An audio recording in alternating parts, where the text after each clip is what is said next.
So what's your name, sir?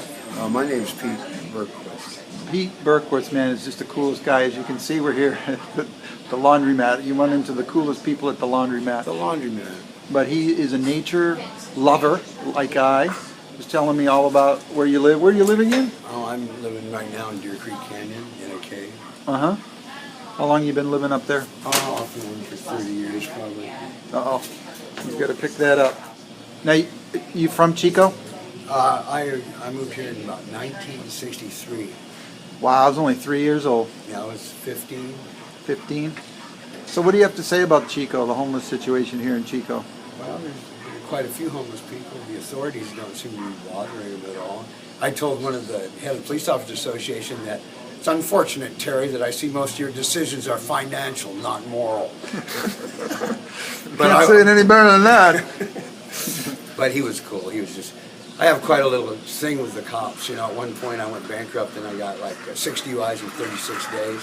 It was all about, you know, I was hanging around with a guy that had $11 million building homes, and I'm mad because we're going bankrupt because Mo West reorganizes California Park, and I'm going to go out and party, and I can do it. So you went on a binge. I think they'd call that a binge. Binge drinking, right? So I had to quit drinking alcohol. That was a bad thing for me personally, and luckily I didn't hurt anybody. How you doing with that now? I haven't drank for 17 years. Oh, good for you, man. Or I used to have a big time coke and alcohol problem.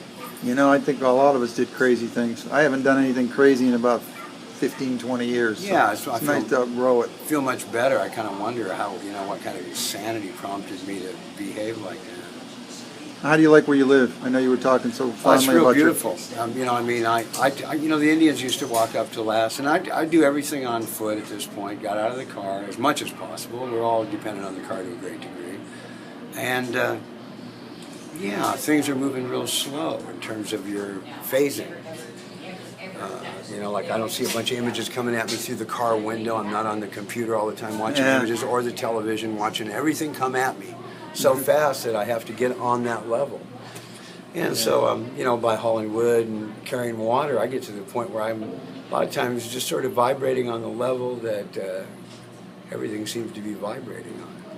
Now, how long you been living in that situation up there? Well, I've been living off and on 30 years, but I spent 10 winters there straight. Uh-huh.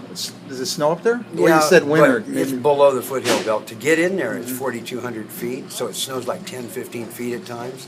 But down where I am is only 1,700 feet, so it snows, but it doesn't stay long. A couple of weeks. It's not a bad thing. And it's a hardwood forest, so you can actually get away with living out on public land without anybody knowing. So far, they haven't hassled me. Although I did get kicked out of one cave in there by the police and the Forest Service at one point, and they did a really nice thing, and that they took all my fishing gear, all this stuff to Chester, packaged it up, nothing was missing, it was all initial, All there. and I was able to go pick it up. Awesome. That cost you, the taxpayer, quite a bit of money. Well, it's worth it, Peter, because you're a wonderful guy. All right. Peter's going to tell us about how he walked from Nebraska to Chico. In 1972, my friend was going to Chico State, and there was a professor there that taught named Hutchison, William H. Hutchison. Now, William H. Hutchison is one of the last emeritus professors over there. He's actually an old cowboy from Montana. He's instrumental in organizing the Appaloosa Horse Association. So anyway, Hutchison was really pushing this. His textbook for Western Movement was Del Morgan's autobiography of Jedediah Strong Smith. Uh-huh. And so my friend Dave really got into this, and then we decided, we got into Lassen, and we'd never really climbed any mountains. We climbed this mountain, Naked Stone and Ass, and decided, let's walk the Oregon Trail. And just as we did that, this eagle flew over and dropped his feather to me. And so we picked up this feather, and then we went ahead and walked the Oregon Trail. It took 7 months, 1,700 miles, and no hitchhiking forward, and just walking. And so it was really fun. We met a lot of people.